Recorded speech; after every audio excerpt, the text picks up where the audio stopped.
Hello there. सो हम आज unit का फर्स्ट चैप्टर करेंगे, that is the living world, and the name of the unit is diversity in the living world. So इस total series में मतलब जो भी एनसीईआरटी के पीडीएफ्स होंगे, उस पीडीएफ में मैंने कुछ हाइलाइट्स किए हैं। तो वो हाइलाइट्स जो है वो पीआईक्यू मार्क्ड है, मतलब उसमें से पिछले साल्स में, प्रीवियस ईयर्स में क्वेश्चंस पूछे गए हैं। और उसके सराउंडिंग में फिर जितने भी टॉपिक्स होंगे, सपोज टू बी एक कोई सब टॉपिक होगा, उसमें का वो क्वेश्चन या फिर उसमें की वो लाइन जो है वो पीआईक्यू मार्क्ड होगी। तो उस हिसाब से अगर हम देखें तो हमें ये समझ में आता है कि वो पैरा इंपॉर्टेंट हो जाता है, बिकॉज उसमें से पिछले साल क्वेश्चन पूछा गया है। सो इन दैट वे एक स्ट्रेटेजी बनाते हुए और एक स्मार्ट वर्क करते हुए हम चलेंगे। हम पूरा जो देखिए, हम पूरे चैप्टर में कुछ चीज़ें ऐसी है जो समझाने के लिए यूज़ करी गई है, मगर उसमें से क्वेश्चन नहीं आता है ना। जो फैक्चुअल चीज़ें हैं, जो क्वेश्चंस पूछी जा सकती हैं, हम वही चीज़ें कंसिडर करेंगे और आगे बढ़ेंगे। चलिए, तो let's start with the chapter. So सबसे पहले चैप्टर के शुरू करने से पहले हमें इस यूनिट में एक साइंटिस्ट के बारे में दिया गया है, दैट इज़ अर्नेस्ट मेयर।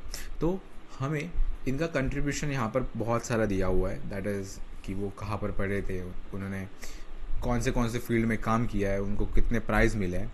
मगर need two point of view से अगर हम बात करें इस चीज़ में, तो हमें बस इतना चीज़ याद रखना है कि Ernst Mayr pioneered the currently accepted definition of biological species. एक ऐसा भी क्वेश्चन पूछा जाता है कि who gave the concept biological concept of species, तो ये वही है, दैट इज़ अर्नेस्ट मेयर। ठीक है, तो this is the thing which we have to remember. तो आपको दिक्कत नहीं जाए इसलिए मैंने यहाँ पर हाईलाइट भी कर रखा है ना, और ये पीडीएफ में बाद में आपके साथ शेयर कर दूंगा। तो मेन टॉपिक की तरफ आते हैं, that is the living world, that is chapter number 1। So इसमें ये जो इंट्रोडक्टरी पैराग्राफ है, it's not that important. Let's move towards the diversity in the living world. So here we are going to start with this line, that is the number of species that are known and describe range between 1.7 to 1.8 million. मतलब कि दो total number of species जो world में है वो 17 से 18 लाख, मतलब अगर हम मिलियंस में बात करेंगे तो 1.7 to 1.8 मिलियन जो स्पीशीज़ है वो अभी तक डिस्क्राइब्ड है, वो अभी तक नोन है। So this refers to the biodiversity और the number of types of the organism present on earth. We should remember here that as we explore new areas and even the old ones, new organisms are continuously being identified. जैसे जैसे हम जो areas नए areas में जाते जाएंगे, वैसे वैसे हमारा एरिया ऑफ स्कोप, मतलब रिसर्च का जो स्कोप है या फिर टू फाइंड एनीथिंग का जो स्कोप है वो बढ़ जाएगा। As a result we are going to hit some new things. Therefore we are going to identify the new organisms according to that. So वही वो स्लाइड में बोला गया है। तो as stated earlier, there are millions of plants and animal species in the world. We know that plants and animals in our own area by their local names. These local names vary from place to place, even within a country. Probably you would recognize the confusion that would be created if we didn't find a ways and means to talk to each other to refer to organisms we are talking about. So हमें पता है कि जैसे हम India की बात करते हैं तो इंडिया में न जाने कितने ज़्यादा स्टेट्स हैं। तो अगर सपोज टू बी एक लेडी फिंगर की अगर हम बात करते हैं तो दैट इज़ ओकरा, जिसको हम भिंडी भी बोलते हैं। तो इसमें इसको महाराष्ट्र में अगर भिंडी बोला जाता है तो कहीं और पे कुछ और बोला जाता होगा। साउथ स्टेट्स में जो है वो किसी और नाम से बुलाते होंगे, पंजाब में किसी और नाम से बुलाते होंगे, डिपेंड्स, एक नाम से भी बुला सकते हैं। मगर जैसे जैसे हम प्लेस टू प्लेस वैरी करती जाती है चीज़ें, वैसे वैसे जो उनके नेम्स हैं वो लोकल नेम्स के हिसाब से दिए जाते हैं। तो हमें एक कॉमन नेम चाहिए होता है जिससे कि हमें वो जोड़ सके कि हाँ, ये पर्टिकुलर नेम एक कॉमन चीज़ का दिया गया है और हम इसी के बारे में बात कर रहे हैं। सपोज टू भी आप किसी फॉरेन कंट्री के जो कोई स्टूडेंट होगा, उसको आप बोलो कि भिंडी, भाई तुझे भिंडी पता है क्या, तो वो बोलेंगे नहीं, because he don't know, he didn't know. Okay, so therefore we need a common name, which is accepted to everybody. Doesn't matter it's from the one country or the another, but a common name होना चाहिए. So hence there is a need to standardize the naming of living organism such that a particular organism is known by the same name all over the world. है ना, हमें एक standardisation चाहिए था ताकि हम किसी लिविंग ऑर्गेनिज्म को नेम कर पाए, है ना, किसी लिविंग ऑर्गेनिज्म को नेम कर पाए और वही नेम से वो सारी दुनिया में जाना जाए। उसी को हमने नॉमेनक्लेचर बोला है। अगर हिंदी में बोले तो इसको हम नामकरण भी बोल देते हैं, है ना। तो obviously nomenclature or naming is only possible when the organism is described correctly and we know to what organism the name is attached to, है ना. nomenclature या फिर नेमिंग जो है वो तभी हम किसी ऑर्गेनिज्म की कर पाएंगे जब वो ऑर्गेनिज्म तो पता चले जिससे वो नेम अटैच्ड है, उसी को हमने आइडेंटिफिकेशन बोला है. नाउ ये सब चीज़ें करने के लिए पूरी दुनिया में बहुत सारे बायोलॉजिस्ट ने एक चीज़ बनाई, दैट इज़ मतलब एक ऑर्गेनाइजेशन बनाया अगर हम बोले तो, that is ICBN and ICZN. सो जो प्लांट्स का जो नॉमेनक्लेचर जो करने वाली ऑर्गेनाइजेशन है उसको हमने नाम दिया international code for botanical nomenclature. और जो एनिमल के रिलेटेड जो भी नॉमेनक्लेचर होगा, है ना, जो भी साइंटिफिक नेम्स होंगे बेटर टू से, वो दिए जाएंगे एनिमल टॉक्सोनॉमिस्ट, जिन्होंने फिर international code of zoological nomenclature बनाया, है ना, ICZN. सो यहाँ पर मैंने ये जो चीज़ है वो मार्क करके रखी है बिकॉज इट इन सम और अदर ईयर इसमें से क्वेश्चन पूछा गया है. ठीक है. The scientific name ensures that each organism has only one name, है ना. तो वही है कि ये इंश्योर करते हैं कि दैट एक ही ऑर्गेनिज्म को एक ही साइंटिफिक मिले, नहीं तो it will leads to मतलब confusion, it will leads to confusion. Therefore, description of any organism should enable the people in any part of the world to arrive at the same name. They also ensure that such a name has not been used for any other organisms. So these are the thing. तो अगर हम किसी scientific name के बारे में बात करते हैं तो एक साइंटिफिक नेम जो होता है उसके दो कंपोनेंट होते हैं, एक तो generic name and specific epithet. So each name, scientific name has two components, the generic name and the specific epithet. Now ये जो सिस्टम होता है, जो ये दो name that is generic name and specific epithet को देने में मदद करता है, that is called as a binomial nomenclature. Bi मतलब दो, nomenclature means nomenclature. Okay, so giving the name of the organism better to से. और दिस बायनोमियल नॉमेनक्लेचर जो है, this system was given by Carolus Linnaeus and now it's in the today's world it is practised by all the biologist in the world. So इस naming system में दो type के format होते हैं. ठीक है. फर्स्ट ऑफ ऑल इस generic name मतलब जीनस का नेम होता है, और सेकंड जो होता है इसमें कंपोनेंट, उसका नाम होता है specific epithet, that is species का नेम, है ना. सपोज टू भी हम एग्जांपल लेते हैं मैंगो का, है ना. तो मैंगो का जो साइंटिफिक नेम होता है वो होता है मैंजीफेरा इंडिका. तो इसमें जो मैंजीफेरा है वो जीनस का नाम है और इंडिका जो है वो पर्टिकुलर स्पीशीज का नाम है, या फिर हम इसको स्पेसिफिक एपिथेट भी बोल देते हैं. नाउ हमें यहाँ पर कुछ रूल्स दिए गए हैं नॉमेनक्लेचर के. तो सबसे पहला रूल है that the biological names are generally in Latin and written in italics. जो बायोलॉजिकल नेम्स जो है वो लैटिन में होता है और वो हम इटैलिसाइज्ड करके लिखते हैं, just like this Mangifera. Okay, so they are Latinised और derived from the Latin irrespective of their origin. फ़र्क नहीं पड़ता कि उसकी डिस्कवरी कहाँ हुई है. हाँ, फ़र्क नहीं पड़ता कि उसकी डिस्कवरी अफ्रीका में हुई है या फिर इंडिया के किसी स्टेट में हुई है या फिर मालदीव से किसी आइलैंड पे हुई है ना, या फिर श्रीलंका की जैसे कंट्री में हुई है. मगर हम उसको साइंटिफिक नेम देने के लिए हम कोशिश करते हैं कि वो लैटिन से डिराइव्ड हो. सेकंड चीज़ है कि the first word in the biological name represents the genus. हमने जैसे डिस्कस किया ऊपर कि जो बायोलॉजिकल नेम होगा उसमें जो फर्स्ट वर्ड होगा वो जीनस होगा और जो सेकंड कंपोनेंट होगा वो स्पेसिफिक एपिथेट होगा. जब हम थर्ड रूल ये दिया गया है कि जब हम किसी भी बायोलॉजिकल नेम को या फिर साइंटिफिक नेम को हैंड रिटन लिखते हैं, मतलब खुद के हाथों से लिखता है, तो हम उसको ईच वर्ड को एक सेपरेटली अंडरलाइन करके चलते हैं, है ना. दैट इज हम जीनस का नाम लिखा तो हम जीनस के नाम को अंडरलाइन करेंगे, हमने स्पीशीज़ का नाम लिखा तो हम स्पीशीज़ के नाम को सेपरेटली अंडरलाइन करेंगे. और तुम्हें सेपरेटली अंडरलाइन नहीं करना है तो तुम printed in italics, you should printed italics to indicate their Latin origin. This is simple. Now fourth rule is that the first word जो होगा बायोलॉजिकल नेम में वो it should denote genus and it should start with a capital letter. और उसके बाद में जो species का नाम होगा it should start with a small letter. Therefore जब हम इस सबको मिलाते हैं तब हमारे पास में ये एक साइंटिफिक नेम क्रिएट होता है, that is Mangifera indica Lin. Now बहुत सारे साइंटिफिक नेम्स में ऐसे भी दिखा गया है कि भाई कि जो साइंटिफिक नेम होगा वो उस तरह से भी लिखा जाता है, दैट इज मैंजीफेरा इंडिका लिन. तो ये जो लिन है it indicate that this species was first describe by Linnaeus. जो हम जिस भाई साहब की बात कर रहे थे कार्लस लिनियस, जिन्होंने बायोनॉमिकल नॉमेनक्लेचर दिया, है ना. तो जो भी डिस्कवरर होगा उस स्पीशीज को डिस्कवर करने वाला, हम उसका नाम भी लास्ट में रोमन में लिखते हैं, ठीक है। नाउ यहाँ पर हम आगे बढ़ते हैं। Since it is nearly impossible to study all the living organism, it is necessary to devise some means to take this possible. This is called as classification. Now, classification is the process by which anything is grouped into convenient categories based on some easily observable characters. तो वही कि हम categories बनाएंगे, बहुत सारे categories बनाएंगे जिससे कि हमें चीज़ें आसान हो, चीज़ों को हम इजीली सेग्रीगेट कर पाए, उसी प्रोसेस को यहाँ पर क्लासिफिकेशन बोला गया है। देयर यहाँ पर एक एग्जांपल दिया है कि we easily recognise group just plants, animals, dogs, cats and insects.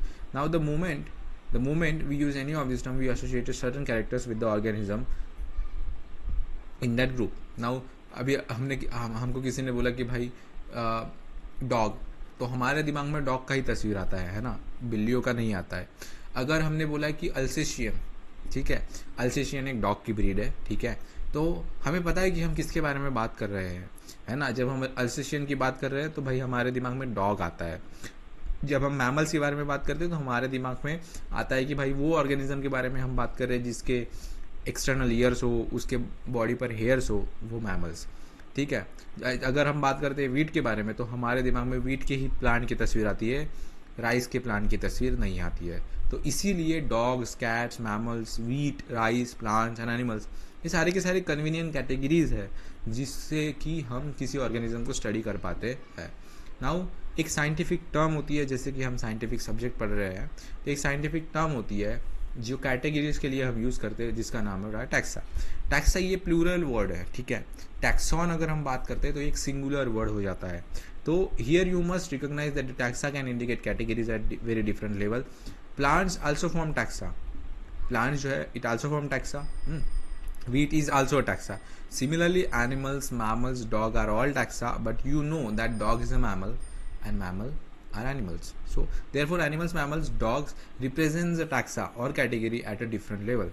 So based on characters, all living organism can be classified into different taxa, है ना। कैरेक्टरिस्टिक के बेसिस पे हम सारे के सारे लिविंग ऑर्गेनिजम्स को डिफरेंट टैक्सा में क्लासीफाई कर पाते हैं। नाउ इसी क्लासिफिकेशन के प्रोसेस को हम टैक्सोनॉमी बोलते हैं। जैसे कि टैक्सोनॉमिकल चीज़ों में, आज के मॉडर्न टैक्सोनॉमिक स्टडीज़ में कौन सी बेसिक चीज़ें हैं जिसको हम लेकर चलते हैं, तो that is external and internal structure किसी ऑर्गेनिज्म का, along with the structure of cell, उसका डेवलपमेंट प्रोसेस और उसकी ecological information of an organism, सारी की सारी जो है it's become the basis for modern taxonomical studies. हमें पता है कि characterisation, identification, classification, nomenclature are the basics to taxonomy. Question पूछा जा सकता है कि what are the things which is basic to taxonomy. So first one is characterization, second one is identification, third one is classification and fourth one is nomenclature. Now taxonomy is not something new, है ना। human beings जो है it's always seen that humans are very curious organisms. तो उसे जो भी organism को वो जानता था या फिर डिफरेंट चीज़ों के लिए यूज़ करता था, तो ह्यूमन्स ने क्या किया कि उसी के बेसिस पे, मतलब जिस ऑर्गेनिज्म को यूज़ कर रहा है on the basis of their needs, उसी के बेसिस पे उसने अर्लियर क्लासिफिकेशन दिया on the basis of uses of various organisms. So human beings since long not only interested in knowing more and more about the different organisms and their diversities but also the relationship among them. इसी branch को हमने systematic का नाम दिया है। Now ये Systema जो है इसमें जो word, it is derived from the Latin, है ना, जिसका मीनिंग होता है सिस्टमैटिक अरेंजमेंट ऑफ ऑर्गेनिज्म, किसी ऑर्गेनिज्म को हम सिस्टमैटिकली अरेंज करें। नाउ लीनियस ने अपने पब्लिकेशन, उसकी जो बुक थी एक, उसके पब्लिकेशन का नाम दिया Systema Naturae. The scope of systematics was later enlarged to include identification, nomenclature and classification.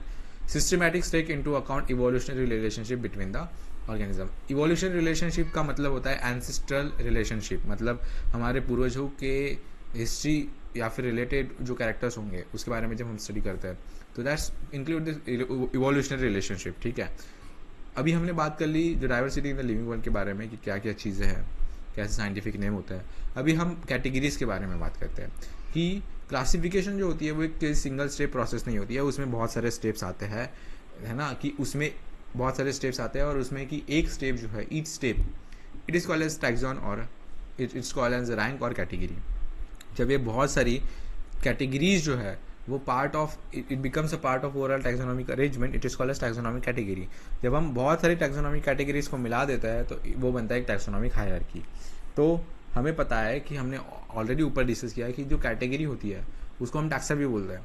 So it becomes a unit of classification, that means in fact it represents a rank, therefore it is commonly called as taxon or taxa. Taxonomic categories and hierarchy can be illustrated by an example. Insects represent a group of organisms sharing common features like 3 pairs of jointed legs. It means insects are recognizable concrete objects which can be classified and thus were given a rank or category. Can you name other such groups or organisms? Remember, groups represent category and category further denotes rank, and each rank or taxon in fact represents a unit of classification. These taxonomic groups, categories are distinct biological entities and not merely morphological aggregates. ठीक है. Taxonomical studies of all known organisms have led to the development of common categories such as kingdom, phylum or division for plants, class, order, family, genus and species. All organisms, including those in the plant and animal kingdoms, have species as the lowest category. Now, the question you may ask is how to place an organism in various categories. The basic requirement is the knowledge of characters of an individual or a group of organisms. This helps in identifying similarities and dissimilarities among the individuals of the same kind of organism as well as the other. So, यहाँ से हमारी पहली category शुरू होती है, that is called as a taxo, that is taxonomical hierarchy में जो सबसे पहले जो कैटेगरी यूज होती है that is species. तो हम स्पीशीज़ के बारे में अभी बात करते हैं. तो taxonomical studies consider a group of living organism with fundamental similarities जो होती है उसको हम स्पीशीज़ का नाम देते हैं. जैसे कि one species means one should able to distinguish one species from the other closely based on the distinct morphological. हम उसके एक्सटर्नल फीचर्स को देख के हम दूसरे स्पीशीज़ को एक स्पीशीज़ से डिफ्रेंशिएट कर सकते हैं. ठीक है. तो जैसे कि एग्जाम्पल दिया है मैंजिफेरा इंडिका मतलब मैंगो, सोलानम ट्यूबरोसम मतलब पोटैटो, पैंथेरा लियो मतलब लायन. तो इसमें का जो सेकंड कंपोनेंट है दैट इज मैंजिफेरा इंडिका मेका इंडिका, सोलानम ट्यूबरोसम में का जो वर्ड है that is tuberosum, Panthera leo में का जो वर्ड है दैट इज लियो. ये बता रहे हैं, इंडिकेट कर रहे हैं स्पीशीज को. All the three names indica, tuberosum, Leo represents the specific epithets, while the first word Mangifera, Solanum, Panthera, Arginera represents the another higher level of taxon and category. ठीक है. मतलब बोला गया है कि Mangifera, Solanum and Panthera को हम genus बोलेंगे. ठीक है. ठीक है. तो each genus may have one or more than one specific epithet representing a different organism. मतलब एक जीनस जो है उसमें एक से ज़्यादा स्पीशीज हो सकता है. ठीक है. तो उसी को हमने क्या बोला है, डिफरेंट ऑर्गेनिजम्स के बेसिस पे हमने उसका डिफ्रेंशिएट किया है. तो उसमें मार्फोलॉजिकल सिमिलरिटीज होती है, मतलब एक्सटर्नल फीचर्स. तो जैसे कि हम बात करेंगे कि जो पैंथेरा होता है उसका एक दूसरा स्पेसिफिक एपिथेट भी होता है जिसको हम टिग्रिस बोलते हैं. ठीक है. वैसे ही सोलानम जो है उसका एक दूसरा स्पीशीज होता है जिसको हम नाइग्रम एफ्रोमेलॉन्जिना बोलते हैं. वैसे ही human beings belong to the species sapiens which is grouped in the genus Homo. तो ह्यूमन बींग्स का भी जैसे हम स्पीशीज़ की बात करते हैं दैट इज सेपियंस, इसको हमने जीनस होमो में रखा है. तो इसका साइंटिफिक नेम जो है that is becomes homo sapiens. ठीक है. तो हम जीनस की बात करते हैं तो जीनस में बहुत सारे ग्रुप ऑफ रिलेटेड स्पीशीज आ सकते हैं, क्योंकि स्पीशीज जो है वो एक लोवेस्ट कैटेगरी है या फिर एक लोवेस्ट मतलब लोवेस्ट सबसे नीचे आने क्लासिफिकेशन में सबसे नीचे आने वाली जो है दैट इज स्पीशीज.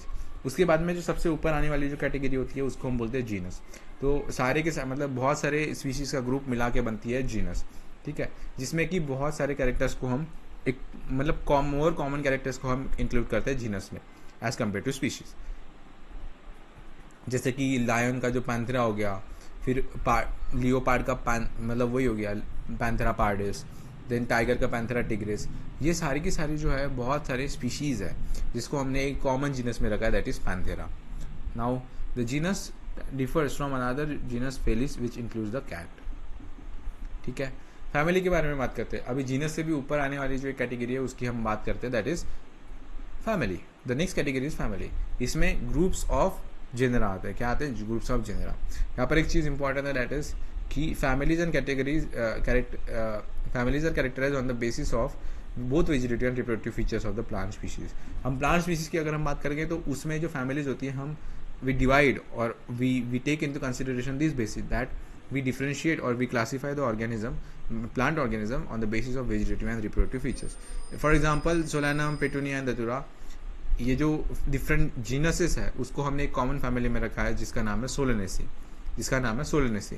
वैसे ही जो पैंथेरा जो जीनस है, जैसे कि लायन, टाइगर, लियोपार्ड जो हो गया, उसको हमने एक जीनस में रखा है, दैट इज़ फेलिस। फेलिस को हमने कैट्स बोला है और उसको हमने फैमिली फेलिडिए में रखा गया है।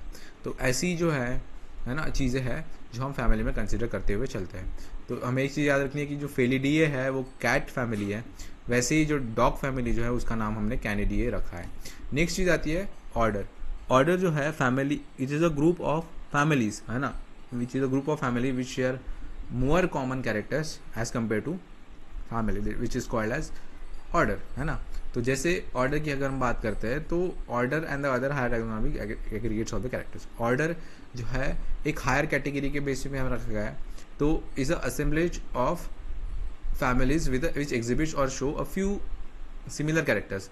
भले ही फ्यू सिमिलर कैरेक्टर्स होंगे, पर हमारे लिए एक चीज़ इंपॉर्टेंट हो जाएगी कि जैसे जैसे हम कैटेगरीज में ऊपर ऊपर जाते हैं वैसे वैसे कॉमन कैरेक्टर्स बढ़ते हुए जाते हैं।